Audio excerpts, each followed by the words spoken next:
"Please don't hit me. I'm already hurt," cried the waitress. Then Undercover Millionaire did this. The diner was packed that Tuesday night, the kind of chaos where mistakes happen and tempers flare. Clara had been on her feet for 9 hours straight, her hands shaking as she balanced another tray of orders. She'd learned to move through pain quietly, to smile even when her body screamed for rest, to never let anyone see how close she was to breaking. But when the manager grabbed her wrist that night, his fingers digging into bruises that hadn't yet healed from another man's anger, something inside her cracked wide open. Her voice came out barely above a whisper, raw and trembling in front of the entire restaurant. "Please, don't hit me. I'm already hurt." The room went silent. Forks stopped mid-air. Conversations died. Every eye turned toward the corner booth where a man in a faded hoodie and worn jeans slowly stood up. His face was calm, but his eyes held something dangerous. "Let go of her," he said, his voice cutting through the silence like a blade. "Now," the manager sneered, tightening his grip. "And who are you supposed to be? Her knight in shining armor?" The man reached into his pocket and pulled out a simple ID card. The manager's face went from red to white in seconds. The man standing before him wasn't just another customer complaining about cold coffee. He was Daniel Reed, billionaire CEO and owner of every single restaurant in the chain, including this one.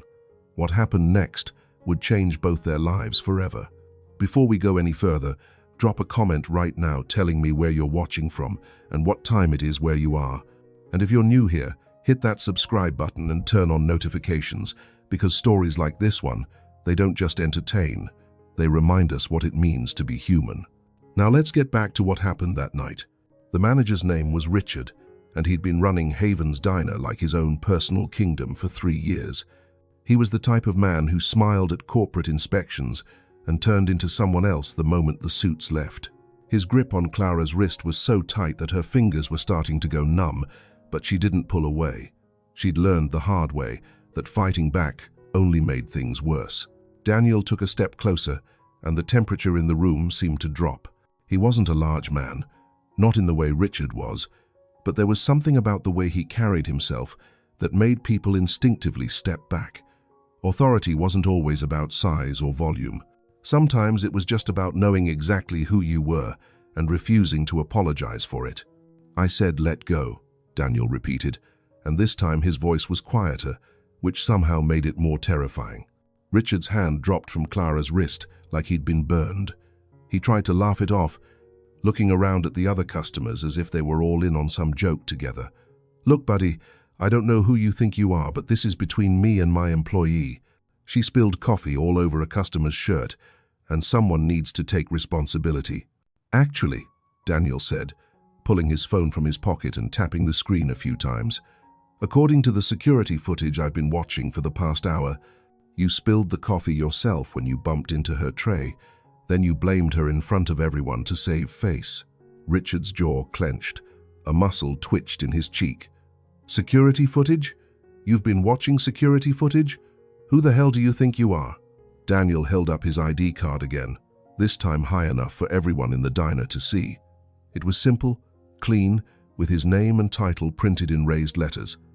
Daniel Reed, Chief Executive Officer, Haven's Hospitality Group. The color drained from Richard's face so fast he looked like he might pass out. His mouth opened and closed a few times, but no sound came out. Around them, customers were pulling out their phones, some recording, others texting frantically. One older woman near the window gasped and whispered to her husband, "That's him. That's the Daniel Reed. I saw him on the news last month."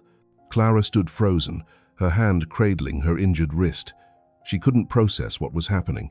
The quiet man who'd been sitting in the corner booth for the past 2 hours, the one who'd ordered just a cup of black coffee and a slice of apple pie, was her boss's boss's boss. He owned everything: the building, the tables, the plates, even the uniform she was wearing.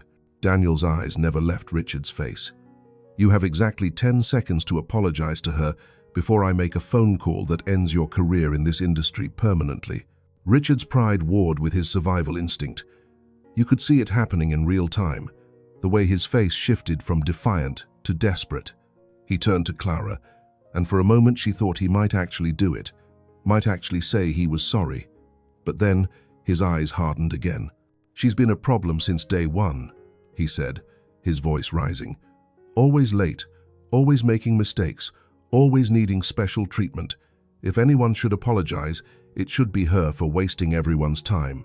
Daniel pulled his phone up to his ear. "Janet, it's me. I need you to draft immediate termination paperwork for Richard Holbrook, manager of Haven's Diner Location 17. Effective immediately." "Yes, tonight. I'll explain later." He paused, listening. "And call security. I want him escorted from the premises within the next 5 minutes." Richard's face went from white to red. "You can't do this. I have rights. I'll sue. I'll go to the press. You can't just fire someone for disciplining an employee." "Actually," Daniel said, sliding his phone back into his pocket, "I can fire someone for harassment, for creating a hostile work environment, and for lying to my face. The coffee incident was just the final straw. I've been watching you for 2 weeks, Richard. I've seen how you talk to your staff. I've seen you cut their hours without warning, schedule them for doubles without breaks, and pocket the cash tips that should have been split with the kitchen. Should I keep going?" The diner was so quiet you could hear the hum of the refrigerator in the back. Richard looked around desperately, as if someone might come to his defense, but every face he saw was cold. Even the other servers, who'd been too afraid to stand up to him before, were looking at him like he was a stranger. "You should leave now," Daniel said quietly, "before this gets any uglier than it already is." For a moment, Richard looked like he might argue. His hands balled into fists at his sides, and his breathing got faster. But then something in Daniel's expression must have convinced him that fighting would only make things worse. He turned on his heel and stormed toward the kitchen, probably to grab his things. Daniel waited until he was gone, then turned to Clara. Up close, she looked even more fragile than he'd thought. Her eyes were red-rimmed, probably from crying earlier, and there were dark circles under them that spoke of too many sleepless nights. Her uniform was clean but worn, the kind of worn that comes from being washed too many times because you can't afford to buy a new one. "Are you okay?" he asked, and his voice was gentler now, the hard edge gone. Clara nodded, then shook her head, then nodded again. She didn't seem to know what she was supposed to say. "I'm fine," she finally managed, but her voice cracked on the last word. "You're not fine," Daniel said, "and you don't have to pretend you are. Not here, not with me." Tears welled up in her eyes again, but she blinked them back furiously. "I can't afford to lose this job," she whispered. "I know Richard was terrible, but at least it was a job. At least it paid the bills. If you're going to fire me too, just do it quickly, okay? I don't think I can handle dragging it out." Daniel looked genuinely confused. "Fire you? Why would I fire you? Because I caused a scene. Because I made a customer uncomfortable. Because I didn't just keep my mouth shut and take it like I was supposed to." The words tumbled out faster now, like a dam breaking. "That's what everyone always says, right? Just keep your head down, don't make waves. Be grateful you have a job at all." "Clara," Daniel said, and the way he said her name, like it mattered, like she mattered, made something inside her chest tighten. "You didn't cause a scene. Richard did. You were the victim of workplace harassment, and instead of protecting you, he tried to blame you for his mistakes. That's not okay. That's never going to be okay, not in any business I run." She stared at him, not quite believing what she was hearing. In her experience, bosses always sided with other bosses. The people at the top always protected each other, and the people at the bottom were just collateral damage. "I want you to take the rest of the night off," Daniel continued, "with full pay. And tomorrow, I want you to come back, not as a waitress, but as a witness. I'm going to need detailed statements from everyone on Richard's behavior, and I want to start with you. Can you do that?" Clara nodded slowly. "But who's going to cover my tables? We're already short-staffed, and if I leave now, the other girls will have to work even harder." Daniel glanced around the diner. Several of the other servers were hovering nearby, clearly trying to look busy, while actually eavesdropping on every word. "You," he said, pointing to a young woman with short red hair and tired eyes. "What's your name?" "Jen," she said nervously. "Jen, how much does Clara usually make in tips on a Tuesday night?" Jen glanced at Clara, then back at Daniel. Maybe $60, sometimes $70 if we're really busy. Daniel pulled out his wallet and counted out 5 $20 bills. He handed them to Clara. Here's for tonight. And Jen, you and the rest of the staff split Clara's tables. Any tips you make off them you keep. I'll cover the difference from my own pocket. Jen's eyes went wide. Seriously? Seriously. And effective immediately, all Haven's locations are implementing a new tip-sharing policy that actually makes sense. No more managers skimming off the top. No more unfair distributions. Everyone who earns it, keeps it. He raised his voice slightly so the whole diner could hear. And if anyone has a problem with that, they can take it up with me directly. My email is on the company website. There was a moment of stunned silence, and then someone started clapping. It was the older woman by the window, the one who'd recognized Daniel earlier. Her applause was slow and deliberate, and one by one, other customers joined in. Soon the whole diner was clapping, and a few people were even cheering. Clara stood there with $100 in her hand, more money than she'd made in tips all week, and she didn't know whether to laugh or cry. She settled for something in between, a weird, choked sound that made Daniel look concerned. "Hey," he said softly, placing a gentle hand on her shoulder. "It's okay. You're okay. Just breathe." She took a shaky breath, then another. The kindness in his voice was almost harder to handle than Richard's cruelty had been. She'd built walls around herself to survive the cruelty, but kindness slipped right through those walls like water through cracks in concrete. "Why are you doing this?" she asked. "You don't even know me." Daniel was quiet for a moment, considering his answer. "Because someone should have done it a long time ago," he finally said. "Because I built this company to create opportunities, not to give bullies a platform. And because when I heard you say I'm already hurt, something inside me broke. Nobody should have to say those words at their workplace. Nobody." Security arrived then, 2 men in dark uniforms who looked uncomfortable being there. Daniel spoke to them quietly, pointing toward the kitchen where Richard had disappeared. They nodded and headed back to retrieve him. "I should go," Clara said, suddenly feeling overwhelmed by everything. The attention, the money, the sheer impossibility of what had just happened. "Thank you. For everything. I don't know how to repay you." "You don't have to repay me," Daniel said. "But if you want to do something for me, go home, get some rest, and come back tomorrow ready to tell me the truth about what it's really like to work here. No sugarcoating, no holding back.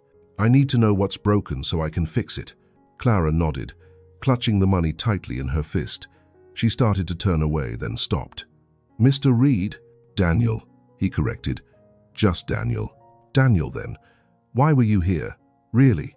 Billionaires don't usually eat at diners in this part of town." He smiled, but it didn't quite reach his eyes. "Because I heard rumors that one of my suppliers was mistreating staff at several locations.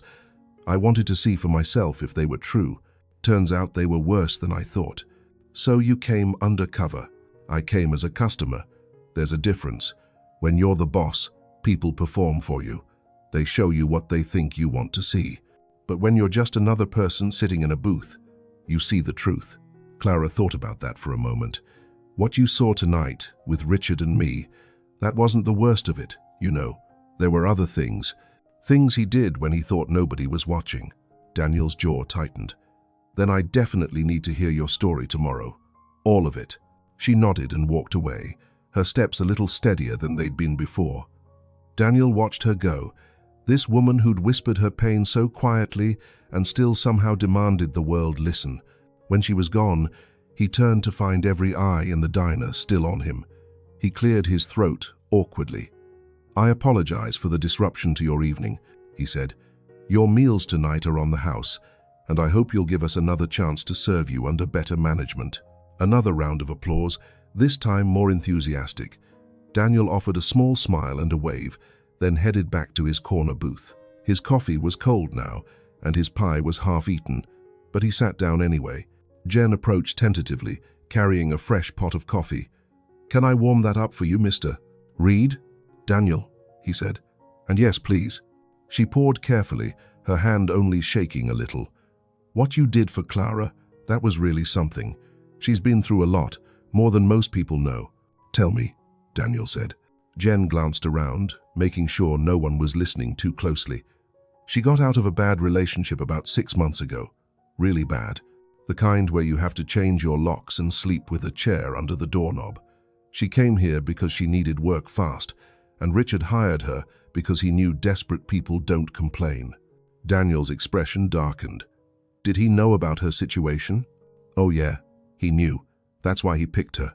Clara, me, most of the girls who work here, we all have some kind of story. Single moms, runaways, recovering addicts, abuse survivors. Richard liked it that way, said it kept us grateful. She said the last word with bitter emphasis. Not anymore, Daniel said quietly. That ends tonight. Jen looked at him for a long moment, like she was trying to figure out if he was for real. You know, I've worked in restaurants for 15 years. I've seen a lot of bosses come and go, but I've never seen one stand up for us like you just did. Most of them just look the other way. Then most of them shouldn't be bosses, Daniel said simply. She smiled, a real smile this time. You want anything else? Pie's on me. I'm good, thank you. But Jen, tomorrow when Clara comes in, make sure she feels safe. Make sure everyone knows that what happened tonight was the beginning of things changing, not the end of her employment. I will, Jen promised. And Daniel, thank you. Not just for Clara, for all of us. He nodded, and she walked away to tend to other tables. Daniel sat alone with his fresh coffee, watching the diner slowly return to normal. Conversations resumed, laughter bubbled up here and there, and the kitchen went back to clattering out orders. But he couldn't stop thinking about Clara's face when she'd said those words. Please don't hit me. I'm already hurt. The fear in her eyes, the resignation, the terrible familiarity of it all. She'd said it like she'd said it before, maybe many times before, to someone who hadn't listened. Daniel pulled out his phone and typed a quick email to his assistant. Janet, I need a full audit of all Haven's locations, focusing on management practices, employee satisfaction, and any reports of harassment or misconduct. I want it on my desk by the end of the week. Also, set up a confidential hotline where staff can report problems anonymously. Fund it personally if you have to, not through the company budget. And find me the best employment attorney in the state. I have a feeling we're going to need one. He hit send and sat back, rubbing his eyes. He'd built Haven's hospitality from nothing, starting with a single food truck and growing it into a chain of 37 locations across 3 states. He'd always believed he was doing good, creating jobs, supporting communities, building something that mattered. But tonight had shown him how easy it was for good intentions to rot from the inside out when you weren't paying attention. How quickly power could corrupt, and how invisible suffering could be when you had too many layers of management between yourself and the truth. His phone buzzed. Janet's reply was characteristically efficient. Already on it. Draft policy changes attached. Also, the attorney's name is Patricia Kim. She's expensive but worth it. Sending her contact info now. Get some sleep, Daniel. You look like hell in that hoodie. He smiled despite himself. Janet had been with him since the food truck days, and she was one of the few people who could talk to him like that. Thanks, Janet. I owe you one. You owe me several. But who's counting? Daniel finished his coffee and left $300 on the table, more than enough to cover his meal and leave a substantial tip for whoever found it. As he walked out into the cool night air, he looked back at the diner through the window. It looked warm and inviting from the outside, with its neon sign and checkered curtains. You'd never know what kind of darkness had been hiding inside. Tomorrow, he'd start fixing it. Tomorrow, he'd listen to Clara's story and begin the work of making sure no one else in his company ever had to whisper their pain like she had. But tonight, he just stood there in the parking lot, letting the weight of it all settle on his shoulders. The responsibility, the failure, the opportunity to do better. His phone buzzed again. This time it wasn't Janet. It was a text from an unknown number. Mr. Reed, this is Clara. Jen gave me your number. I hope that's okay. I just wanted to say thank you again. You have no idea what tonight meant to me. Sweet dreams. Daniel stared at the message for a long moment, then typed back, Sweet dreams, Clara, and tomorrow we start making things right, together. He got in his car. a modest sedan he used for these undercover trips because his usual vehicles would have given him away instantly, and drove home through streets that were nearly empty at this hour. But his mind was full, churning with plans and possibilities, and the echo of a woman's voice saying, "Please don't hit me, I'm already hurt." By the time he pulled into his driveway, he'd made a decision. Haven's hospitality was about to undergo a major transformation, starting at the bottom and working its way up. New policies, new training, new management, and above all, a new culture that actually lived up to the values he'd claimed to build the company on. And Clara, the woman who'd been brave enough to whisper her truth in a room full of strangers, was going to be part of making that happen. He didn't know how yet, but he could feel it with the same certainty he'd felt when he'd first started his business. Some people came into your life and changed everything. Clara had done that tonight, though she probably didn't know it yet. He walked into his house, a sleek, modern place that felt too big and too empty most nights, and sat down at his kitchen table with his laptop. Sleep could wait. There was too much to do. The house was quiet except for the soft hum of the refrigerator and the occasional creak of settling wood. Daniel opened his laptop and pulled up the employee files for Haven's Diner Location 17. 32 people worked there, from dishwashers to line cooks to servers like Clara. Each file had a photo, basic information, and performance reviews written by Richard. He started reading, and the pattern became clear almost immediately. Richard's reviews were harsh and nitpicking for some employees, glowing and supportive for others. The harshest reviews all belonged to women, specifically women who looked vulnerable in their ID photos, women with tired eyes and forced smiles, women who probably needed the job too badly to complain. Clara's file was particularly brutal, frequently requires emotional support, overly sensitive to criticism, needs constant supervision. None of it matched what Daniel had observed tonight. Clara had been professional, hard-working, and remarkably composed considering what she was dealing with. He made a note to have all of Richard's reviews audited and potentially rewritten by an impartial third party. How many careers had this man damaged? How many people had he driven away from jobs they needed? Daniel's phone rang. It was nearly midnight, but he wasn't surprised to see Janet's name on the screen. She kept the same workaholic hours he did. "You're going to want to sit down for this," she said without preamble. "I'm already sitting." Richard Holbrook has filed complaints against 4 different employees in the past 6 months, all for supposedly stealing from the register. In every case, the employee was fired on the spot, and Richard personally handled the investigation. Daniel's blood ran cold. Let me guess. All 4 were women. All 4 were women. And here's the kicker. I pulled the security footage from those dates. In 3 out of 4 cases, the footage shows Richard himself taking money from the register and pocketing it. Then he blamed the nearest employee. He framed them. He framed them. And because he was the manager, nobody questioned it. The corporate office just processed the terminations and moved on. Daniel closed his eyes and took a deep breath. Find those 4 women. Offer them reinstatement with back pay and a formal apology. If they don't want to come back, offer them severance and excellent references. And Janet? Make sure they know this wasn't their fault. Already drafting the letters, Daniel. There's more. I've been going through complaints filed at other locations. There are patterns, not as bad as Richard, but there are at least 3 other managers who need to be investigated. Then investigate them. And Janet?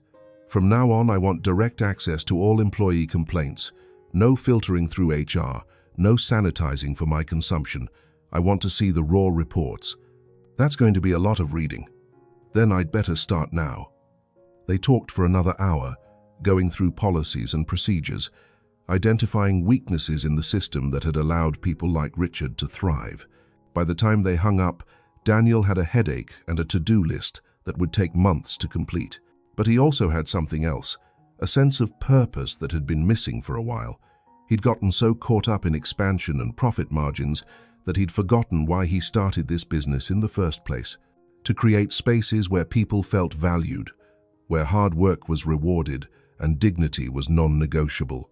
Clara had reminded him of that tonight, not with grand speeches or accusations, but with 4 simple words, "I'm already hurt." Those words would haunt him, he knew. but they would also drive him to be better, to build better, to create a company where nobody ever had to beg not to be hurt again. He finally closed his laptop around 2 in the morning and headed to bed, but before he did, he sent one more text to Clara's number. "Thank you for your courage tonight. You changed more than you know." He didn't expect a response. It was late, and she was probably asleep, but his phone buzzed almost immediately. "I was afraid to speak up for so long. Thank you for making it safe to finally tell the truth. See you tomorrow." Daniel smiled and set his phone on the nightstand. Tomorrow would be the beginning of something new, for Clara, for Haven's hospitality, and for himself. He fell asleep thinking about second chances and the unexpected ways people came into your life exactly when you needed them most. Clara woke up the next morning to sunlight streaming through the gaps in her curtains. For a moment, she forgot where she was, forgot what had happened. Then it all came rushing back. The diner, Richard's hand on her wrist, the whispered plea that had slipped out before she could stop it. And Daniel, the billionaire, who'd sat in a corner booth and changed everything. She reached for her phone on the nightstand and saw his message from the early morning hours. "Thank you for your courage tonight. You changed more than you know." She read it 3 times, trying to convince herself it was real. Her apartment was small, just a studio with a kitchenette and a bathroom barely big enough to turn around in, but it was hers, and she'd fought hard to keep it after leaving Marcus. The rent was due in 5 days, and before last night, she'd been $300 short. Now, thanks to Daniel's tip and the money he'd given her, she could pay it with something left over. She got out of bed and walked to the mirror hanging on the back of her bathroom door. The woman staring back at her looked tired, worn down by too many battles fought alone.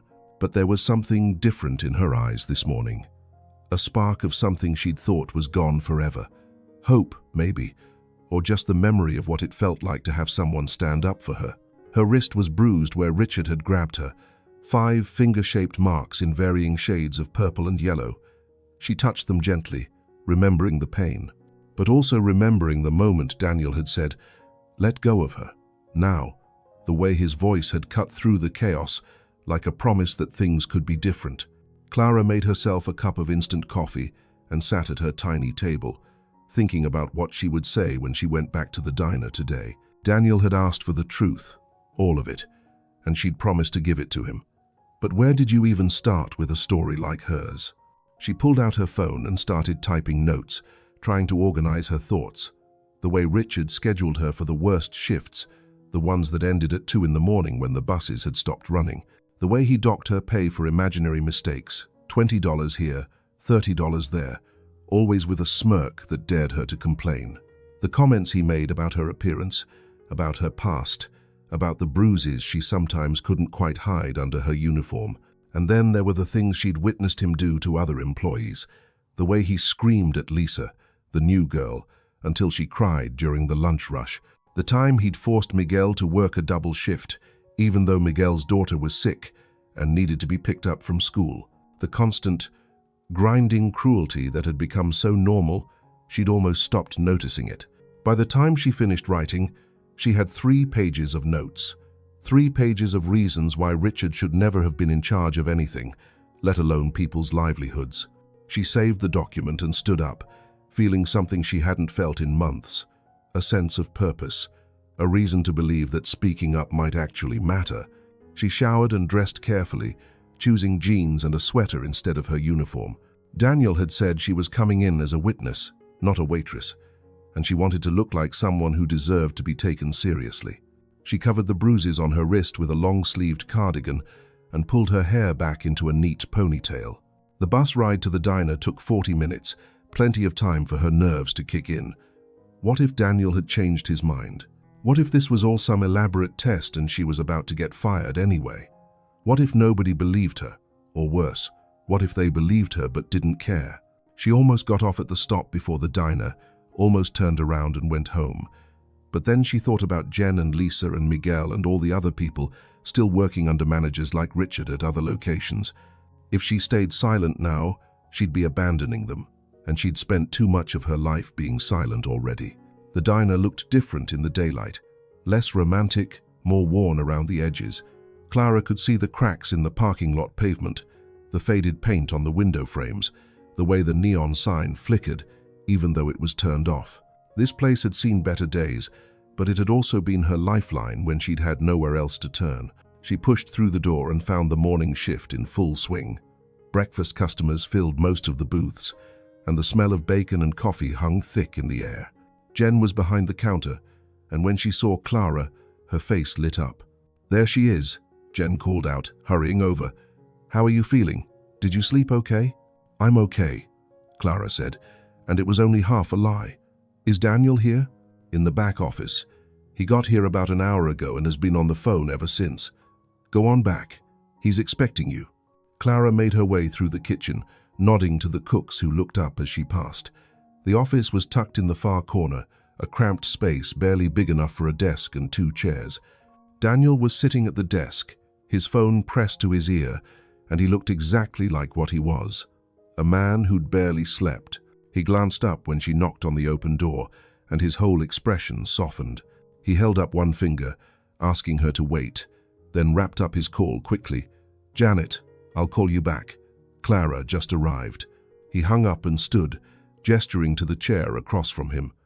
"Good morning. How are you?" "I'm fine," Clara said automatically, then caught herself. "Actually, no. I'm nervous, and I didn't sleep much. But I'm here." Daniel smiled. "Honesty. Good. That's exactly what I need from you today." He sat back down and pulled out a tablet. "I want to record your statement, if that's okay. It'll be confidential, used only for the internal investigation, but I need it documented properly." Clara nodded and settled into her chair. Her notes were folded in her pocket, but she found she didn't need them. Once she started talking, the words came easily. All the things she'd been holding inside for months poured out in a steady stream. Daniel listened without interrupting, his expression growing darker with each new revelation. When she finally finished, almost an hour later, her throat was dry and her hands were shaking, but she also felt lighter, like she'd been carrying a weight she hadn't realized was there until it was gone. Daniel set down his tablet and rubbed his face. "Clara, I need to apologize to you." She blinked. "For what?" "For not knowing. For building a system where this kind of abuse could happen unchecked. For being so disconnected from the ground level that I had no idea what my employees were going through." He looked at her directly, his eyes heavy with something that might have been guilt. "You shouldn't have had to endure any of that, and the fact that you did, in a business with my name on it, that's on me." "You didn't know," Clara said quietly. "I should have known. That's my job, and I failed at it." He leaned forward, his voice urgent. "But I'm going to make this right, Clara. Not just for you, but for everyone. Richard is finished in this industry. The other managers Jen mentioned. They're being investigated as of this morning, and I'm implementing new policies across all Haven's locations to make sure nothing like this happens again." "What kind of policies?" "Anonymous reporting systems, regular third-party audits, mandatory management training focused on respect and ethics, surprise visits from corporate, not announced weeks in advance so people can put on a show, and most importantly, direct lines of communication between staff and upper management that bypass the people who might be causing the problems." Clara felt tears prick at the corners of her eyes. "You're really going to do all that?" "I'm really going to do all that, and I want your help." She stared at him. "My help? I'm just a waitress. You're someone who knows exactly what's broken because you've lived through it. That makes you more valuable than any consultant I could hire." Daniel pulled up something on his tablet and turned it to face her. It was a job description, Hospitality Experience Coordinator. "I'm creating a new position, someone who travels to different locations, talks to staff confidentially, identifies problems before they become crises, and helps implement solutions. The pay is $60,000 a year plus benefits, with travel expenses covered. I want you to take it. If you've ever been in Clara's position, if you've ever felt invisible or voiceless at work, drop a comment below. Share your story. You're not alone, and your experience matters." Clara couldn't speak. $60,000 a year. That was more than twice what she'd been making at the diner. That was enough to move to a better apartment, to save money, to finally stop living one emergency away from disaster. "I don't have any qualifications," she finally managed. You have the only qualification that matters. You understand what it's like to be on the receiving end of bad management, and you care enough to want to fix it. Daniel closed the tablet. Obviously, you don't have to decide right now. Think about it. Talk to people you trust. But Clara, I meant what I said last night. You reminded me what strength looks like, and I think you could help a lot of people if you wanted to. She wiped at her eyes, embarrassed by the tears that were falling now despite her best efforts. Can I ask you something? How? Anything. Why did you really come to the diner that night? I know you said you heard rumors, but there are 37 Havens locations. Why ours specifically? Daniel was quiet for a moment. Because 3 weeks ago, one of your co-workers, a woman named Beth, tried to file a complaint about Richard through the proper channels. It got buried in HR, dismissed as a personality conflict. She quit the next day, and nobody followed up to find out why. When I was reviewing quarterly reports, I saw the turnover rate at this location was nearly twice the company average. That's usually a sign of a management problem, so I decided to see for myself. You came because of Beth? I came because something was clearly wrong, and I needed to understand what. Beth's complaint was the tip-off, but the problem was obviously bigger than one incident. He paused. Do you know where Beth is now? I'd like to make things right with her too. She's working at the grocery store on 5th Street.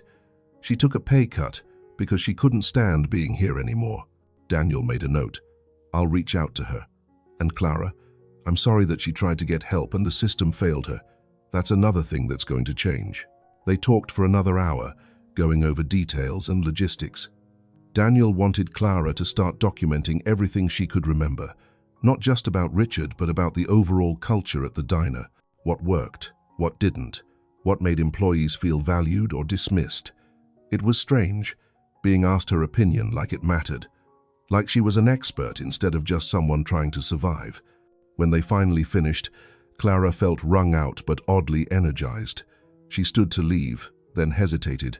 Daniel, thank you for everything, for listening, for believing me, for giving me a chance to be part of the solution instead of just another victim of the problem. He stood too, and for a moment she thought he might hug her. Instead, he extended his hand formally. Thank you for trusting me with your story. I won't let you down. His handshake was firm and warm, and Clara held on maybe a second longer than necessary. There was something about him that made her feel safe in a way she hadn't felt since before Marcus. It wasn't romantic, not exactly, more like recognition, like he saw her as a whole person instead of just a problem to be managed or a body to fill a shift. She left the office and found Jen waiting near the kitchen door. So, how'd it go? He offered me a job, Clara said, still not quite believing it. Jen's eyes went wide. What kind of job? Clara explained as they walked to a quiet corner booth. With each word, Jen's smile grew bigger. That's amazing. Are you going to take it? I don't know. It seems too good to be true. What if I'm terrible at it? What if I let everyone down? Clara, Jen grabbed both her hands across the table. You just spent an hour telling the CEO of a major company exactly what's wrong with how it treats people. If that's not the perfect preparation for a job helping to fix those problems, I don't know what is. But I don't have any experience with corporate stuff. I don't know how to write reports or give presentations or any of that. So you'll learn. You think Daniel was born knowing how to run a restaurant chain? He started with a food truck, according to that article I read about him last night. Everyone starts somewhere. Clara smiled despite her doubts. You looked him up? Of course I looked him up. I wanted to make sure he wasn't some creep pretending to be a billionaire. Jen pulled out her phone and showed Clara the screen. It was an article from a business magazine with Daniel's photo. He looked different in the picture, more polished, wearing an expensive suit instead of a hoodie, but his eyes were the same. Intelligent, kind, a little sad around the edges. He's legit, Jen continued. Started Havens Hospitality 8 years ago. Grew it from nothing. There are interviews where he talks about wanting to create jobs that treat people with dignity. Looks like he actually meant it. Clara read through the article, learning details about Daniel she hadn't known. He'd grown up in foster care, bouncing between homes until he aged out of the system at 18. The food truck had been his attempt to create the kind of stability he'd never had as a kid. Every article mentioned his reputation for being hands-on, for caring about his employees, for building a company culture based on respect, which made Richard's behavior even more of a betrayal. He'd taken everything Daniel was trying to build and twisted it into something ugly. "I think I'm going to take the job," Clara said slowly. Jen squeezed her hands. "Good, because honestly, you'd be perfect at it. You actually care about people. That's rarer than you'd think, especially in corporate." They sat together for a while longer, drinking coffee and talking about everything and nothing. Other employees came by to check on Clara, to share their own Richard stories, to express amazement that someone had finally stood up to him. The mood in the diner was different today, lighter, like everyone could finally breathe properly. Around noon, Daniel emerged from the office and gathered the staff together. "I know you all have questions about what happens next," he said, "so here's what I can tell you. Richard will not be returning, ever. We're bringing in an interim manager from another location, someone with an excellent track record of treating staff well.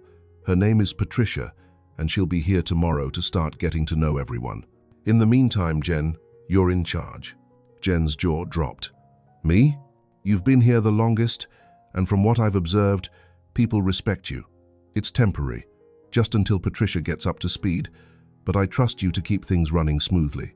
He went on to outline the policy changes he'd mentioned to Clara, emphasizing that every employee's voice mattered. People could report problems without fear of retaliation. Management would be held accountable. Things were going to be different. When he finished, the room erupted in applause.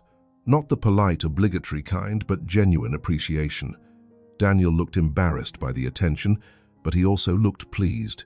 Like this was what he'd wanted all along, this sense of people working together instead of against each other. As the crowd dispersed, Daniel caught Clara's eye and gestured for her to follow him outside. They stood in the parking lot, the autumn sun warm on their faces. "I have a meeting downtown in an hour," he said. "But before I go, I wanted to ask if you'd thought any more about the job offer."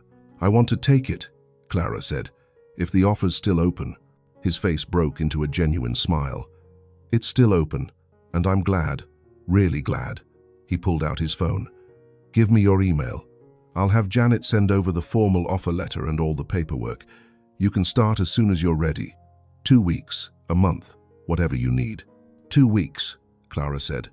"I want to help Jen with the transition here first. Make sure everything's stable before I leave." "That's thoughtful of you, and typical from what I'm learning about you." Daniel pocketed his phone. "Clara, I know last night was traumatic, and I know this is all happening fast, but I want you to understand something. You're not getting this job because I feel sorry for you. You're getting it because you're exactly the kind of person I need in this role. Someone who's been through the fire and came out still caring about other people." Clara felt her throat tighten with emotion. "I won't let you down. I know you won't." He hesitated, then added, "And if you ever need anything, professional or personal, you have my number now. Don't hesitate to use it." There was something in his eyes when he said it, something that made Clara's heart beat a little faster. But before she could analyze it, he was walking to his car, calling out a goodbye over his shoulder. She watched him drive away, this man who'd stumbled into her life at exactly the right moment and changed everything. Or maybe it wasn't stumbling at all. Maybe it was something else. Something that felt almost like fate, though Clara had stopped believing in fate a long time ago. She went back inside and helped with the lunch rush, taking orders and bussing tables alongside everyone else. But her mind was elsewhere, imagining what her new life might look like, traveling to different Havens locations, meeting people, hearing their stories, helping to solve problems before they became crises, using her pain for something good instead of just carrying it around like dead weight. By the time her shift ended, she was exhausted but hopeful. She said goodbye to Jen and the others, promising to be back tomorrow, and caught the bus home. Her apartment didn't feel quite as small when she walked through the door this time. It felt like a launching pad, a place she was living for now but wouldn't be stuck in forever. She made herself dinner, actual dinner instead of ramen or canned soup, and sat down to write her resignation letter from her current position. 2 weeks' notice, professional and courteous, thanking them for the opportunity even though she'd been miserable most of the time. Her phone buzzed, an email from Janet with the job offer attached. Clara opened it and read through every word twice, making sure it was real. Salary, benefits, start date, job description, all of it exactly as Daniel had promised. At the bottom was a note. Welcome to the Havens family. The real one, not the broken version you've experienced. Looking forward to working with you, Janet. Clara saved the document and leaned back in her chair, letting herself feel it all.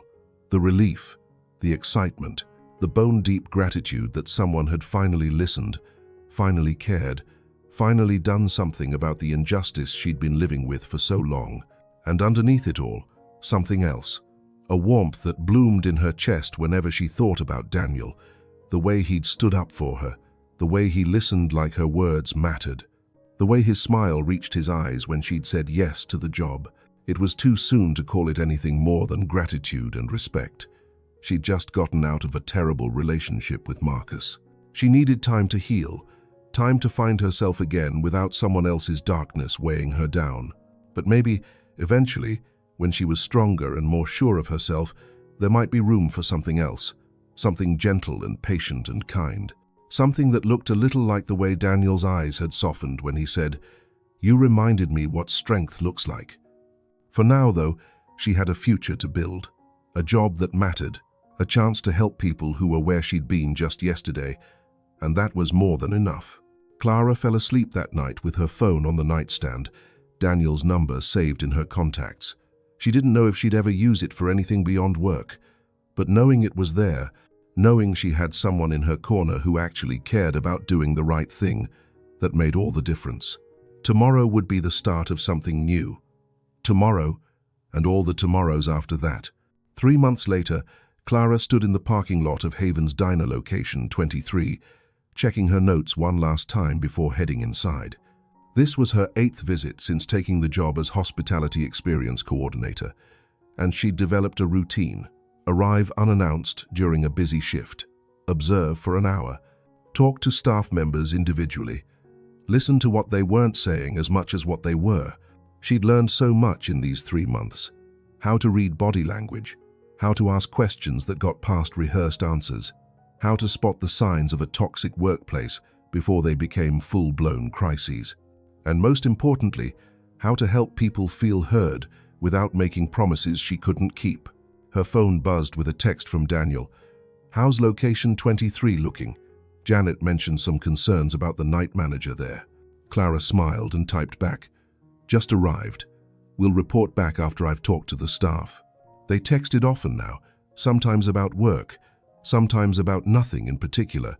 Daniel had a dry sense of humor that caught her off guard, and he asked about her life in a way that felt genuine rather than obligatory. "Are you sleeping better? Have you found a good therapist yet? Did you end up taking that painting class you mentioned?" She had found a therapist, actually, a kind woman named Dr. Rodriguez who specialized in trauma recovery. The sessions were hard, forcing Clara to confront things she'd rather leave buried. But they were also helping. The nightmares about Marcus had become less frequent. The constant anxiety that used to follow her everywhere had started to ease.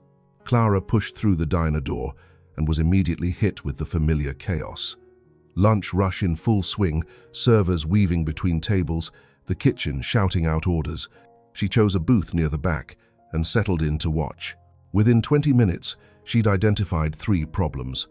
The night manager Janet had mentioned, a man named Kevin, kept making unnecessary physical contact with the female servers. A hand on the shoulder here, a touch on the lower back there. Nothing overtly inappropriate, but enough to make the women uncomfortable. You could see it in the way they tensed up when he approached, the way they found excuses to be somewhere else. The second problem was subtler. The kitchen staff and the servers barely communicated, and when they did, it was tense and hostile. Someone had drawn a line between front of house and back of house, and nobody was crossing it. The third problem was the newest server, a young man who couldn't have been more than 19. He was struggling, forgetting orders and mixing up tables, and instead of helping him, the other servers were rolling their eyes and leaving him to drown. Clara made notes on her tablet, then caught the eye of one of the servers, a woman in her 40s with tired eyes. "Excuse me, could I get a coffee when you have a moment?" "Of course, honey." The woman returned quickly with a pot and a cup. "Anything else?" "Actually, yes. I'm Clara, from corporate. I'm here to check in with staff about how things are going. Would you have time to talk with me privately after your shift?" The woman's expression shifted from friendly to guarded. "Am I in trouble?" "Not at all, I promise. I'm not here to get anyone fired. I'm here to listen and hopefully make things better." The woman studied her for a moment, then nodded slowly. "My name's Diane. I get off at 3. "Perfect. I'll be here." Clara spent the next few hours having similar conversations with other staff members. Some were skeptical, some were eager to talk, some were scared. But she'd gotten good at putting people at ease, at making them believe that their words actually mattered. By the time Diane sat down across from her at 3:15, Clara had a clear picture of what was happening at location 23, and it wasn't good. "Kevin's the problem," Diane said. Once Clara had assured her the conversation was confidential. "He's not as bad as some managers I've worked under, but he's got wandering hands and a short temper. Most of us just try to stay out of his way." "Has anyone reported him?" Diane laughed bitterly. "To who?" "His boss is the regional manager, and those two are buddies. They golf together on weekends. Nobody wants to be the one who rocks the boat." Clara made a note. "What about the tension between kitchen and servers?" "That's Kevin too. He keeps telling the kitchen staff that servers are lazy and entitled, and he tells us that the cooks are incompetent and slow. He's got us all thinking the worst of each other, so we're too busy fighting amongst ourselves to notice that he's the real problem." "And the new server? The young guy who was struggling?" "That's Josh, sweet kid, but he's in over his head. Kevin hired him because his mom used to work here, but he didn't bother training him properly, just threw him on the floor during a rush and expected him to figure it out." Clara talked with Diane for another hour, getting details, gathering evidence. Then she spoke with 3 other employees, each of whom confirmed Diane's account. The picture was consistent. Kevin wasn't an obvious monster like Richard had been, but he was slowly poisoning the workplace with his manipulation and inappropriate behavior. By the time Clara left location 23, it was almost 6 in the evening. She sat in her car and called Daniel. "How bad is it?" he asked without preamble. "Bad enough that Kevin needs to go. But there's more to it than that. The whole culture there is broken. People don't trust each other, they don't communicate, and they're all just trying to survive until their shift ends." Daniel was quiet for a moment. "Can it be fixed?" "Yes, but it's going to take more than just firing Kevin. We need to bring in someone who can rebuild team cohesion, maybe do some group training sessions on communication and respect. And we need to make sure Josh gets proper mentoring instead of being left to fail." "Done. Send me your full report and I'll start making calls." "Clara?" "Yeah? You're really good at this. I hope you know that." She felt warmth spread through her chest. "Thanks. That means a lot coming from you." "I mean it. Janet was just telling me this morning that employee satisfaction scores have gone up 15% across all the locations you visited. You're making a real difference." They talked for a few more minutes, making plans for how to handle location 23. Then Daniel said something that made Clara's heart skip a beat. "Hey, I'm in town next week for a conference. I was wondering if you'd want to grab dinner. Nothing fancy, just 2 colleagues catching up. But if you'd rather keep things strictly professional, I completely understand." Clara's first instinct was to say no. It was too soon. She wasn't ready. She needed more time to heal before even thinking about anything that might resemble a date. But then she thought about the past 3 months, the way Daniel had supported her from a distance, respecting her boundaries while still making it clear he cared, the way he never pushed, never demanded more than she was ready to give, the way he made her laugh during their late-night text conversations about everything and nothing. "Dinner sounds nice," she heard herself say, "as long as we can go somewhere with really good dessert." "Deal.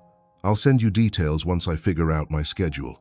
After they hung up, Clara sat in her car for a long time, thinking about how much her life had changed in just 3 months. She had a job she loved, a purpose that got her out of bed in the morning. She had an apartment that didn't feel like a trap anymore. She had a therapist who was helping her untangle years of trauma and self-doubt. And maybe, just maybe, she had the beginning of something else. Something that scared her and excited her in equal measure. Something with a man who'd seen her at her absolute lowest and still thought she was worth standing up for. Have you ever met someone who changed the trajectory of your entire life? Someone who showed up at exactly the right moment and reminded you that good people still exist? Share your story in the comments, because we all need to hear that hope is real. The week passed in a blur of visits and reports and phone calls. Clara met with staff at 3 more locations, identifying problems and proposing solutions.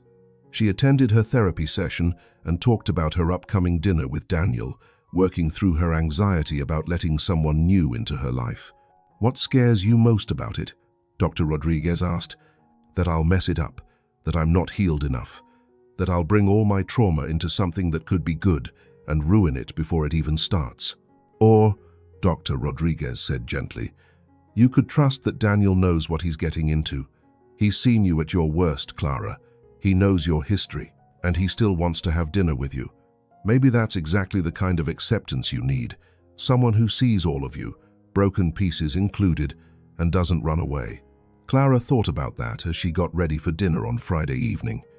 She chose a simple blue dress and minimal makeup, wanting to look nice without trying too hard. Her hands shook a little as she applied lipstick, but it was nerves, not fear. There was a difference. Daniel had chosen a small Italian restaurant on the edge of town, the kind of place with checkered tablecloths and candles in wine bottles. He was already there when she arrived, standing up as she approached the table. He looked different than he had at the diner, more polished, wearing slacks and a button-down shirt instead of a hoodie. But his smile was the same, warm and genuine and just a little bit shy. "You look beautiful," he said as she sat down. "You clean up pretty well yourself." Clara felt some of her nervousness ease. This was just Daniel, the man who'd stood up for her when nobody else would. There was nothing to be afraid of. They ordered wine and appetizers, falling into easy conversation. Daniel told her about the conference, about boring presentations and networking events that felt like torture for an introvert like him. Clara shared stories from her location visits, the challenges and small victories. "I got an email from Diane yesterday," Clara said. "From location 23. She said Kevin's replacement is amazing. The whole atmosphere there has shifted. People are actually smiling at work." Daniel raised his glass. "That's because of you. You identified the problem and helped fix it. We fixed it together. True, but you're the one in the trenches. I'm just the guy who signs off on the decisions." He paused, his expression growing more serious. "Clara, I need to tell you something, and I want you to know there's absolutely no pressure attached to it. Okay?" Her heart started beating faster. "Okay. That night at the diner, when I heard you say, 'Please don't hit me,' I'm already hurt. Something inside me broke. But it wasn't just anger at Richard or guilt about failing as a boss. It was something more personal." He looked down at his glass, then back up at her. "My mother used to say those exact words to my father when I was a kid. I'd hear her through the walls of whatever foster home I was in before they finally took me away for good. And all my life, I've carried this guilt that I didn't do anything to help her. I was just a scared little boy, but that didn't make the guilt any less real." Clara reached across the table and took his hand. "Daniel, when I heard you say those words, it was like the universe was giving me a second chance, a chance to be the person I wished someone had been for my mother, to stand up for someone who needed it, to make it right, even if it was decades too late and for a different person entirely." His fingers tightened around hers. "So thank you for letting me help you, for giving me that chance to be better than the scared kid I used to be." Tears pricked at Clara's eyes. "You didn't just help me, you saved me. I was drowning, and you threw me a lifeline when I'd stopped believing lifelines existed." They sat there for a moment, hands clasped across the table, two people who'd found each other in the midst of their own separate storms. The waiter brought their entrees, breaking the moment. They ate and talked and laughed, the conversation flowing naturally from heavy topics to lighter ones. Daniel told her about his early days with the food truck, the disasters and near misses that had somehow turned into success. Clara shared stories from before everything went wrong with Marcus, reminding herself that she'd had a life before him, that she could have a life after him. By the time dessert arrived, a chocolate lava cake, they decided to share. Clara felt lighter than she had in years. Not because her problems had disappeared, but because she was finally allowing herself to believe that better things were possible. "Can I be honest about something?" Daniel asked as they split the last bite of cake. "Always. I asked you to dinner as colleagues, and I meant that. But Clara, I also asked because I wanted to spend time with you, not as your boss or your ally in fixing broken workplaces, just as someone who finds you fascinating and brave and wonderful." He paused. "But I also know you're healing from something terrible, and I don't want to push you into anything you're not ready for. So I guess what I'm trying to say is, I'm interested, genuinely interested, but I'm also willing to wait until you're ready, however long that takes." Clara felt tears threaten again, but these were good tears, happy tears. "I'm interested too," she said softly, "and I'm scared. But Dr. Rodriguez keeps telling me that being scared doesn't mean I'm not ready. It just means I'm being brave enough to try something that matters." Daniel smiled. "Smart woman, your Dr. Rodriguez." "She is, and she's also the one who pointed out that you've already seen me at my worst. You've seen me broken and terrified and whispering my pain in front of a room full of strangers. And you didn't run away. That's rare. That's special. You're special," Daniel said. "And I want to be clear about something. I'm not trying to rescue you or fix you. You're already doing that work yourself, and I'm in awe of how strong you are.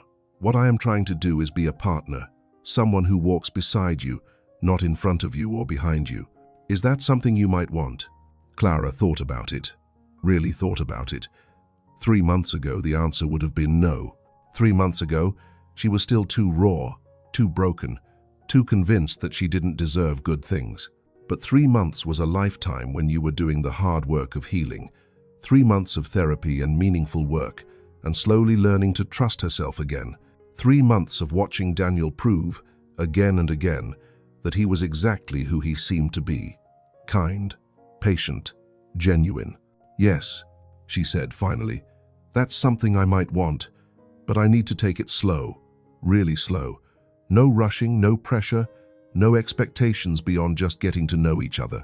"Slow is perfect," Daniel said. "Slow is wonderful. I've waited 36 years to meet someone like you. I can wait as long as you need." They left the restaurant hand in hand, walking slowly to where they'd parked. The night air was cool and clear, and Clara could see stars above the city lights. She felt like she was standing at the beginning of something new, something that might turn out to be beautiful if she was brave enough to let it. "Can I call you tomorrow?" Daniel asked when they reached her car. "I'd like that." He hesitated, then leaned in slowly, giving her plenty of time to pull away if she wanted. But she didn't want to. She let him kiss her cheek, soft and chaste and full of promise. "Good night, Clara." "Good night, Daniel." She drove home with butterflies in her stomach and hope in her heart. The future was uncertain, healing wasn't linear, and there would be hard days ahead. But for the first time in years, she was looking forward to tomorrow, and the day after that, and all the days that might come. 6 months later, Clara stood in the main conference room at Haven's hospitality headquarters, presenting her findings to the board of directors. She'd visited all 37 locations now, some of them multiple times. She'd interviewed hundreds of employees, identified dozens of problems, and helped implement solutions that were actually working. Employee satisfaction was up 23% company-wide. Turnover had dropped by nearly half. Several former employees, including Beth from location 17, had come back to the company after hearing about the changes. And most importantly, people felt heard. They felt valued. They felt like their workplace was somewhere they could thrive, instead of just survive. Daniel sat at the head of the table, watching her with unconcealed pride as she walked through her presentation. They'd been officially dating for 4 months now, taking things slowly just as Clara had asked. There had been bumps along the way, moments when her trauma responses kicked in and she pulled away without meaning to, times when Daniel's own childhood wounds surfaced and made him afraid he wasn't doing enough. But they worked through it. They talked. They went to couples counseling together. both agreeing that they wanted to build something healthy from the ground up. They learned each other's triggers and patterns and how to support each other without trying to fix each other. And somewhere along the way, Clara had fallen in love. Not the desperate, clinging love she'd mistaken for affection with Marcus, but something steadier, deeper, the kind of love that felt like coming home. When she finished her presentation, the board members applauded. Several of them had questions, which she answered with growing confidence. This was her calling, she realized, helping people, making workplaces better, using her pain for something good. After the meeting, Daniel caught up with her in the hallway. "You were incredible in there. I was nervous. You didn't show it. Clara, the board wants to expand your program. They want to hire 2 more coordinators to work under you. You'd be managing a whole team." Her eyes went wide. "Really? Really?